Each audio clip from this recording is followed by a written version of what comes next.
சினிமாவில் ஹீரோயினாக அறிமுகமாகிற சிலர் வந்து பார்த்தோன்னா நாளடைவில் குணச்சித்திர கதாபாத்திரங்களில் நடிக்கக்கூடிய அளவுக்கு கூட வந்து பார்த்தோன்னா மிகப்பெரிய அளவில் வந்து வாய்ப்பு கிடைக்காம மோசமான நிலைக்கு தள்ளப்படுறாங்க. இன்னும் ஒரு சிலர் நடிகர் ஆகணும் நடிகை ஆகணும் அப்படின்ற எண்ணமே இல்லாமல் இருப்பாங்க. ஆனால் அவங்க நடிக்க வந்ததுக்கு அப்புறமாக மிகப்பெரிய அளவில் உச்சத்திற்கே போயிடுவாங்க. இப்படி தன்னுடைய அம்மா பாட்டி எல்லாமே சினிமாவில் இருந்தாலும் கூட ஒரு பரதநாட்டிய டான்ஸர் ஆகணும் அப்படின்ற கனவுகளோடு இருந்தவங்க தான் யார் அப்படின்னா ஐஸ்வர்யா பாஸ்கரன். இன்ன வரைக்கும் ஒரு குழந்தைத்தனமான நடிப்பையும் சரி பேச்சையும் சரி எல்லோருக்குமே மிக பிடிச்ச மாதிரியாக வந்து வெளிக்காட்டுவாங்க. அவங்க தான் ஐஸ்வர்யா பாஸ்கரன் அவர்கள். அவங்க எப்படி தன்னுடைய கணவரை விட்டு பிரிஞ்சாங்க, ரொம்பவே டான்ஸ் மேலே ஆர்வமாக இருந்தவங்க எப்படி நடிக்க வந்தாங்க, எல்லாத்தையும் பற்றி தான் நம்ம இந்த வீடியோவில் பார்த்து தெரிஞ்சுக்க போகிறோம். பேரண்டிங் அப்படின்றது ரொம்பவே இம்பார்ட்டண்ட்டான ரோல். அதை ரொம்ப அழகாக பண்ணி வந்துட்டுருக்காங்க ஐஸ்வர்யா பாஸ்கரன். இவங்களுடைய இயற்பெயர் வந்து பார்த்தோன்னா சாந்தி மீனா. இன்னொரு பக்கம் ருக்மணி, ஒய்விராவ் அப்படின்னு இவங்க தாத்தா பாட்டி, லக்ஷ்மி அவங்க அம்மா எல்லாருமே சினிமா துறையை சேர்ந்தவங்களாக இருந்தாலும் இவங்களுக்கு வந்து பார்த்தோன்னா சினிமா நடிக்கிறது அப்படின்றது சுத்தமாக பிடிக்கவே பிடிக்காதான். பரதநாட்டியம் அப்படின்றது இவங்களுக்கு ரொம்பவே பிடிக்குமா. 17 வயதில் ஒரு நல்ல பரதநாட்டிய டான்ஸராக வரணும் அப்படின்ற கனவுகளோடு இருந்திருக்காங்க. இப்போ அவங்களுக்கு 52 வயது ஆகுது. முதலாக வந்து பார்த்தோன்னா இவங்களுடைய ஃபேமிலியிலேயே ப்ரொடக்ஷன் பண்ணிகிட்ருக்க நேரத்தில் ஒரு கன்னட ஃபிலிமை வந்து பார்த்தோன்னா லக்ஷ்மி அவர்கள் எடுத்துகிட்டு இருந்திருக்காங்க. அப்போ இவங்களுக்கு டயலாக் பேச சொல்லும்போது என்ன ஆச்சு அப்படின்னு வந்து பார்த்தோன்னா அந்த நடிகைக்கு பேச வரலையா. அதுக்கப்புறம் உனக்கு தான் எல்லா லாங்குவேஜும் தெரியுமே, நீயுமே ட்ரை பண்ணலாமே அப்படின்னு சொல்லி ஐஸ்வர்யா பாஸ்கரன் அவர்களிடம் கொடுக்க அவங்க ரொம்ப அழகாக அதை சொல்லியிருக்காங்க. அதற்கப்புறம் அவங்களுக்கு தொடர்ந்து பட வாய்ப்புகள் வர ஆரம்பிக்குது. தெலுங்கில் இவங்களுக்கு அடுத்து வாய்ப்பு கிடச்சிருக்கு. ஸ்போர்ட்ஸில் இவங்களுக்கு ரொம்பவே ஆர்வம் இருக்குமா, அதனால் அவங்க நிறைய வந்து பார்த்தோன்னா விளையாட்டுகளையும் வந்து விளையாடி வந்திருக்காங்க. இன்னொரு பக்கம் லா படிக்கணும் அப்படின்றது அவங்களுக்கு ஆசையாகவே இருந்திருக்கு. ஆனால் நடிக்க வந்ததுனால அது நிறைவேறாமல் போயிடுச்சு. ஆனால் படத்தில் அவங்களுடைய ஆசை நிறைவேறியிருக்கு அப்படின்னு தான் சொல்லணும். நியாயங்கள் ஜெயிக்கட்டும் அப்படின்ற படம் 1990ஆம் ஆண்டு வெளியாச்சு. இதில் சிவகுமார் லக்ஷ்மி இருவருமே பேர் பண்ணியிருப்பாங்க. அதில் லக்ஷ்மி அவர்களினுடைய மகளாகவும் அதே போல் லாயராகவும் வந்து பார்த்தோன்னா அவங்க நடிச்சிருப்பாங்க. வாண்டடாக இவங்களே இந்த கேரக்டரில் நானே நடிச்சிருந்தேன் அப்படின்னு சொல்லி தான் நடிச்சிருப்பாங்க. இந்த படத்தை இயக்குனது யார் அப்படின்னா சிவச்சந்திரன் அவர்கள் தான். ப்ரொடக்ஷனும் இவங்க ஃபேமிலியில் இருக்கவங்க தான் பார்த்துருக்குறாங்க. தொடர்ந்து இவங்க நடிக்க தமிழை தவிர ஹிந்தி, தெலுங்கு, மலையாளம்னு பல படங்களில் இவங்களுக்கு நடிக்கிறதுக்கான வாய்ப்பு வந்துச்சு. அஞ்சலி, தளபதி அப்படின்னு பல படங்களில் இவங்க நடிக்க வேண்டியதை தவற விட்டுட்டாங்க. அதற்கப்புறம் வந்து பார்த்தோன்னா மிகப்பெரிய அளவில் ஒரு நல்ல நடிகையாக வருவாங்க அப்படின்னு வந்து எதிர்பார்க்கப்பட்டுச்சு. ஆனால் சில காரணங்களால் அவங்க என்ன ஆச்சு அப்படின்னு வந்து பார்த்தோன்னா நடிக்க முடியாமல் போயிடுச்சு. ரோஜா படத்தில் இவங்களுக்கு நடிக்கிறதுக்கான வாய்ப்பு கிடச்சிருக்கு. மணி சார் வந்து 60 நாட்கள் கால்ஷீட் இருந்தால் போதும்னு சொல்லியிருக்காரு. ஆனால் இவங்க பாட்டி தெலுங்கில் வந்து பார்த்தோன்னா இவங்களை படத்தில் நடிக்க வைக்கிறதுக்கு கமிட் ஆகிட்டாங்க, பணம் வாங்கியாச்சுன்னு அதை தட்டிட்டாங்களா, அவங்க தான் கெடுத்திருக்காங்க. இதை எப்பயுமே இவங்க அடிக்கடி சொல்லிக்கிட்டே இருப்பாங்க. இன்டர்வியூவில் நிறைய முறை இதை ஷேர் பண்ணியிருப்பாங்க. அதற்கப்புறமாக கிரீடமில் நடிக்க ஆரம்பித்தாங்க. மலையாளம், ஹிந்தி அப்படின்னு வந்து பார்த்தோன்னா மிகப்பெரிய அளவில் வந்து நிறைய படங்களில் இவங்க நடிக்கவும் ஆரம்பித்தாங்க. ரஜினி அவர்கள் கூட வந்து பார்த்தோன்னா தளபதி படத்தை மிஸ் பண்ணியிருந்தாலும் கூட எஜமான் படத்தில் இவங்க பேர் பண்ணக்கூடிய லெவலுக்கு ஒரு கேரக்டரில் நடிச்சிருப்பாங்க. அந்த கேரக்டரில் இவங்க வந்து மேக்கப் பிளாக்காக போட்டிருப்பாங்க. அதே போல் தான் மறிக்கொழுந்து அப்படின்ற படத்துலையும் 6 படத்துலையும் அவங்க போட்டிருப்பாங்க. இதில் சவுண்டு சரோஜா அப்படின்ற கேரக்டர் நடிச்சிருப்பாங்க. அது வேறு யாருக்கோ போக வேண்டியது இவங்களுக்கு வந்துருச்சு.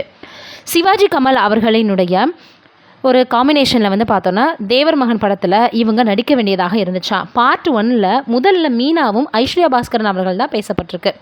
ஆனால் இவங்க இருவருமே சரி வராததுனால என்ன ஆயிருக்கு அப்படின்னு வந்து பார்த்தோன்னா ரேவதியும் கௌதமி அவர்களும் நடிக்க ஆரம்பிச்சிருக்காங்க. அதற்கப்புறம் இப்போ தேவர் மகன் 2 எப்போ வரும்னு கூட ரசிகர்கள் எல்லோருமே காத்துட்ருக்காங்க. பிறகு கமல் அவர்கள் கூட இவங்க அந்த படத்தை தவற விட்டிருந்தாலும் பஞ்சதந்திரம் அப்படின்ற படத்தில் வந்து பார்த்தோன்னா நடிக்க வாய்ப்பு கிடச்சிச்சு. பிறகு பிரபு அவர்கள்னால் இவங்களுக்கு ரொம்பவே இஷ்டமாக 16 வயது இருக்கும்போதுருந்தே அவரை ரொம்பவே லவ் பண்ண ஆரம்பிச்சிட்டாங்களாம். எந்த படத்தை பார்த்து இவங்களுக்கு அவர் மேலே வந்து காதல் வந்தது அப்படின்னா பாலைவன ரோஜாக்கள். அதிலிருந்து அவர் கூட நடித்தா ஒரு படமாவது நடிச்சிடணும் அப்படின்னு ரொம்பவே ஆசையாக இருந்திருக்காங்க. பிறகு தான் சுயம்வரம் அப்படின்ற படத்தில் பிரபு அவர்களுக்கு பேராகவே நடிக்கக்கூடிய ஒரு வாய்ப்பு கிடச்சிருக்கு. அதை அவங்க காடு கொடுத்த கிஃப்ட்டுன்னு தான் சொல்லுவாங்களாம். அந்த படத்தில் பாபா பாவா அப்படின்னு அவரை கூப்பிடுவாங்களாம். இன்ன வரைக்கும் டார்லிங் பாவான்னு தான் எங்கே பார்த்தாலும் அவரை ரொம்பவே அன்போடு கூப்பிடுவாங்களாம். அதற்கப்புறம் ஆம்பளை அப்படின்ற படத்துலையும் இவங்க இருவரும் இணைந்து நடிக்கக்கூடிய வாய்ப்பு அவங்களுக்கு கிடச்சிது. பிறகு இவங்க எவ்வளவோ படங்களை தவற விட்டிருந்தாலும் கூட மிகப்பெரிய அளவில் இவங்களுக்கு நல்ல வரவேற்பை கொடுக்கக்கூடிய மாதிரியான ஒரு படம் அமைஞ்சது. அதுதான் அபியும் நானும். இதில் த்ரிஷா அவர்கள் வந்து பார்த்தோன்னா மகளாக நடிச்சிருப்பாங்க. உண்மையிலேயே த்ரிஷா அவர்கள் ஐஸ்வர்யா பாஸ்கரன் அவர்களுக்கு ரொம்பவே பிடிக்குமா. ஏன்னா அவங்களுடைய ஒரிஜினல் மகள் அதாவது அனன்யாவும் அதே கேரக்டரோடு தான் இருப்பாங்களாம். அதனால் த்ரிஷாவுக்கும் ஐஸ்வர்யா அவர்களுக்கும் ரொம்பவே பாண்டிங் நல்லாவே இருக்குமா. அதற்கப்புறம் இவங்க பேக்கிங் வந்து ஸ்டார்ட் பண்ணப்போ ஒரு செலிப்ரிட்டியாக ஃபஸ்ட்டு ஆர்டர் பண்ணது யார் அப்படின்னு வந்து பார்த்தோன்னா த்ரிஷா அவர்கள் தான். இன்னொரு புறம் ஐஸ்வர்யாவை மம்மின்னு தான் சொல்லுவாங்களாம். இதையெல்லாம் தாண்டி ராசுக்குட்டி அப்படின்ற படத்தில் பாளையத்து பொண்ணு அப்படின்ற ஒரு பாடல் வரும். அதில் ஐஸ்வர்யா அவர்கள் நடித்தது எல்லோராலையும் ரொம்பவே பேசப்பட்டுச்சு. ஆனால் அந்த பாடலை எடுக்கும்போது ரொம்பவே கஷ்டப்பட்டாங்களாம். ஏன்னா 1,00,000 மதிப்பு இருக்கக்கூடிய சாரீ, அதே போல் யானை மேலே வர்றது, ஜுவல் எல்லாமே ரியலாக போட்டிருப்பாங்களாம். அதனால் அவங்களுக்கு வெயில் எடுத்ததுனால ரொம்பவே கஷ்டப்பட்டுருக்காங்க. உடல் அளவுலையும் சரி, மனதளவுலையும் சரி. பூர்ணிமா பாக்யராஜ் அவர்கள் தான் அதை டிசைன் பண்ணியிருக்காங்களாம். டெல்லியிலேருந்து ரொம்பவே கஷ்டப்பட்டு வர வச்சு தான் அதை காஸ்டியூம் பண்ணியிருக்காங்க. இருந்தாலும் அந்த நேரத்தில் அவங்க ரொம்ப கஷ்டப்பட்டு தான் அதை ஷூட் பண்ணியிருக்காங்க. பார்த்திபன் அவர்கள் கூட உள்ளே வெளியே அப்படின்ற படத்தில் நடிச்சிருப்பாங்க ஐஸ்வர்யா. அந்த படத்தில் சாரியை வச்சு ஒரு சீன் வரும். அது ரியலாகவும் அவங்களுக்கு பிடிக்காதான், அந்த படமும் அவங்களுக்கு பிடிக்காதான். பிறகு 1994ஆம் ஆண்டு வீட்டை எதிர்த்து தான் தன்வீர் அப்படின்றவரை திருமணம் பண்ணிக்கிட்டாங்க. இருவருக்கும் இடையே கிட்டத்தட்ட 4 வருடங்களுக்குள்ள 1998லேயே டிவோர்ஸ் ஆயிடுச்சு. கருத்து வேறுபாடு காரணமாக தான் டிவோர்ஸ் ஆயிருக்கு. இவங்களுக்கு அனன்யா அப்படின்ற மகளும் இருக்காங்க. என்னதான் இருவரும் தனித்தனியே பிரிந்து வேறு வேறு வீட்டில் வாழ்ந்து வந்தாலும் கூட அவங்களுடைய மகளினுடைய படிப்பு, அதற்கப்புறம் முக்கியமான விஷயங்களில் முடிவெடுக்கிறதெல்லாம் இருவரும் சேர்ந்து கலந்து பேசி தான் யோசித்து முடிவெடுப்பாங்களாம். அர்ஜுன் அப்படின்றவரை அனன்யாவுக்கு திருமணம் பண்ணி வச்சாங்க. இப்படி அவங்களுடைய வாழ்க்கையில் ஆண் துணை இல்லாமலே இருந்திருக்காங்க. எப்படியாவது கடைசி வரைக்கும் ஒரு ஆணோட வாழ்ந்துடணும், நம்மளுடைய கஷ்ட நஷ்டம் எல்லாமே அவர் கூட தான் இருக்கணும் அப்படின்ற மாதிரியாக ஒரு ரிலேஷன்ஷிப்லேயே இருக்கணும்னு நினச்சிருக்காங்க. ஆனால் அது நடக்காமலே போயிடுச்சு. இன்ன வரைக்கும் ஐஸ்வர்யா அவர்களுக்கு கடன் இல்லை, நோ இஎம்ஐ அப்படின்னும் நோ கிரெடிட் கார்டுன்னு சொல்லுவாங்க. இன்னொரு பக்கம் வந்து பார்த்தோன்னா அவங்களுடைய பாட்டி தான் அவங்களுக்கு அம்மாவாம், அவங்க அம்மா தான் அவங்களுக்கு அப்பாவாம். இப்படி மிகப்பெரிய அளவில் வந்து பார்த்தோன்னா ஒரு ஆண் இல்லாமலே அவங்களுடைய வாழ்க்கை வந்து இன்ன வரைக்கும் வந்து வெற்றிகரமாக ஓடியிருக்கு. 19 வயதில் விக்ரம் அவர்களுக்கு ஜோடியாக ஒரு படத்தில் நடிச்சிருப்பாங்க.